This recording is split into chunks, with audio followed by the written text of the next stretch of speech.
여러분, 안녕하세요. 무더운 여름 잘 보내고 있나요? 오늘 이야기할 동화책은 따뜻한 팬티입니다. 이 동화책은 여러 개의 이야기들이 모여 만들어진 저학년을 위한 순수 창작 동화입니다. 그럼 어떤 이야기가 기다리고 있는지 들어가 볼까요? 따뜻한 팬티. 글 이미호, 그림 유진희. 은행 털기. 은행만 털면 문제는 깨끗이 해결돼. 건호가 아주 작고 낮은 소리로 말했습니다. 그건 별로 좋은 방법이 아니야.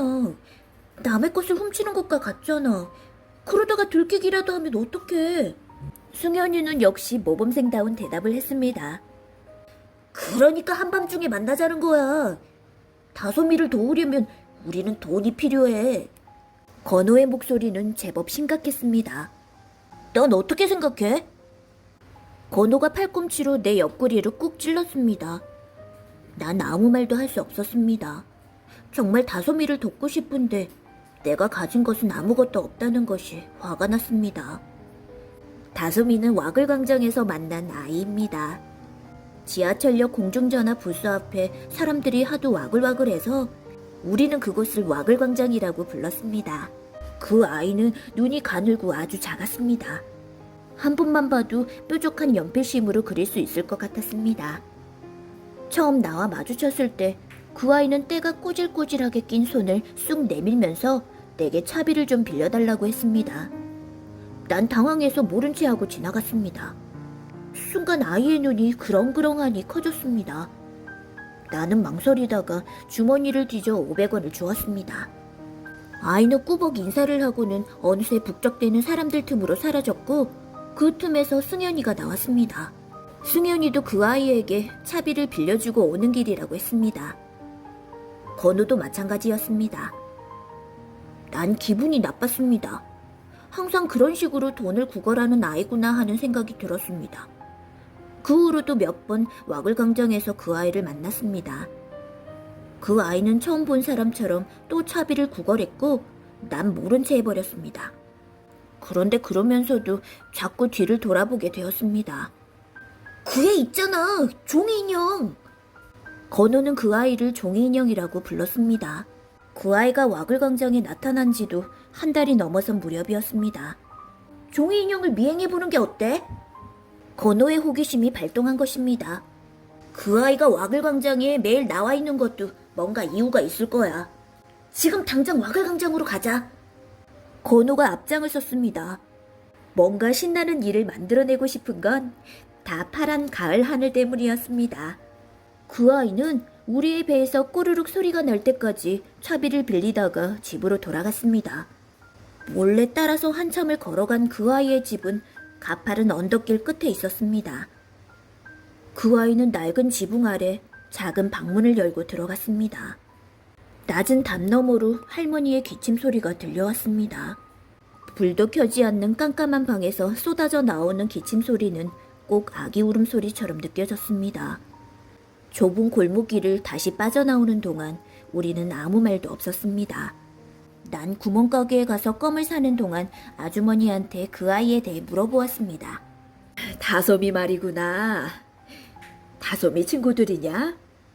아주머니가 묻자 난 얼떨결에 친한 친구라고 대답해버렸습니다. 아주머니는 다솜이의 부모님이 교통사고로 죽어서 할머니와 단둘이서 살게 되었다는 얘기와 할머니가 갑자기 많이 아파서 일을 못 나가게 되었다는 얘기도 해주었습니다. 어린 나이에 부모가 없다는 것이 가슴이 아팠습니다. 다솜이를 도와줬으면 좋겠어. 건호 말에 승현이와 나는 동시에 고개를 끄덕였습니다. 우리는 와글광장에서 다솜이를 만나면 가볍게 인사를 하면서 아는 체 했습니다. 우리가 친절하게 대해주자 처음에 다솜이는 도망가기도 했습니다. 한 번은 다솜이랑 배부르게 떡볶이를 먹으면서 얘기한 적이 있었습니다. 그때부터 우리는 다솜이랑 조금씩 친해졌습니다. 우리는 모두 동생이 없어서 다솜이를 친동생처럼 잘 대해주었습니다. 하지만 요즘은 며칠째 계속 다솜이가 와글광장에 나타나지 않았습니다. 우리는 다솜이네 집을 다시 찾아가 보았습니다. 낮에 보니 그 집은 더 낡고 허름해 보였습니다. 바람이 조금만 세게 불어도 지붕이 그대로 훌렁 날아갈 것만 같았습니다. 다솜이네 집 앞을 서성거리다 전에 그 구멍가게로 갔습니다. 구멍가게 아주머니는 다솜이네 할머니가 많이 아픈 모양이라고 했습니다. 병원에 가면 되잖아요. 돈이 있어야 병원에 가지. 그제야 난 돈이 얼마나 중요한 것인지 세상 깨달았습니다. 다음날 승연이는 내 귀에 대고 말했습니다. 다솜이가 보고 싶지 않니? 난 괜히 가슴이 두근거렸습니다. 다솜이가 불쌍해. 유난히 마음이 여린 승연이는 울먹였습니다. 우리는 뭔가 중요한 일을 의논할 때면 개천으로 갑니다.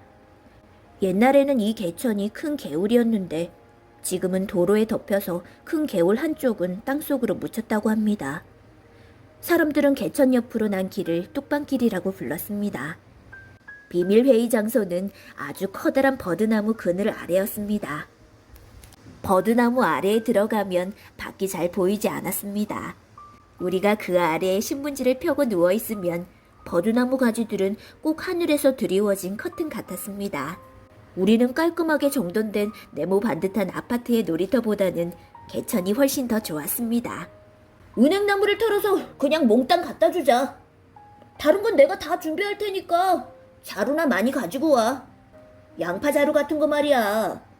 건우는 정말 자신만만한 표정이었습니다. 새벽 2시에 우리 집 앞으로 모여. 알았지? 새벽 2시면 한참 자고 있을 시간입니다. 나오다가 엄마한테 들키면 어떡해. 그러니까 살금살금 나오란 말이야. 절대로 들키면 안 돼. 승연이도 나도 건우의 말에 고개를 끄덕였습니다.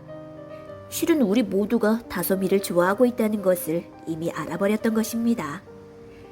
새벽 2시 처음으로 어른들 몰래 집 밖으로 나왔습니다. 조금은 겁이 났지만 하늘이 생각만큼 어둡지 않아서 좋았습니다. 동그란 입술에선 하얀 입김이 몽글몽글 피어났습니다. 우리는 저마다 집에서 가져온 빨간 양파 자루를 옆구리에 차고 뚝방길로 나갔습니다. 으스스 을씨년스러운 바람이 버드나무 가지를 잡아당겼습니다. 낮에는 정답게 보였던 버드나무들이 머리를 풀고는 휘휘휘 귀신처럼 발목을 붙잡는 것 같았습니다. 내 걸음이 빨라지자 건우와 승연이의 걸음도 빨라졌고 우리는 달리기 시합이라도 하듯 힘껏 뛰기 시작했습니다. 뚝방길 옆으로 이어진 은행나무 길은 더 무서웠습니다. 우리는 그 중에서 가장 큰 은행나무 밑으로 달려갔습니다.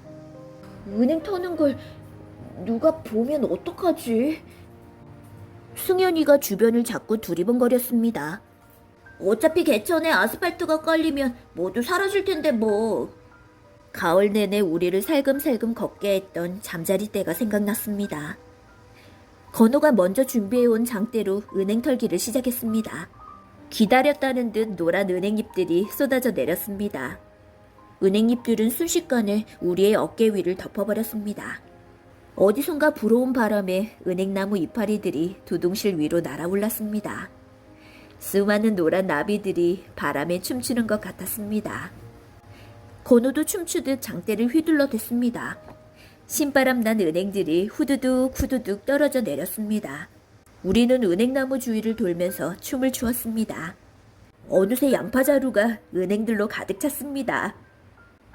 이 은행들이 정말 다솜이에게 도움이 될까? 그렇다니까! 은행 한 가마니가 쌀 한 가마니보다 더 비싸대. 우리는 다솜이네 집으로 갔습니다. 건우가 준비한 종이 상자에 은행들을 담고 누런 종이로 소포처럼 포장했습니다. 우리는 각자 준비한 편지를 그 안에 넣었습니다. 어떤 내용을 썼는지는 서로 비밀입니다.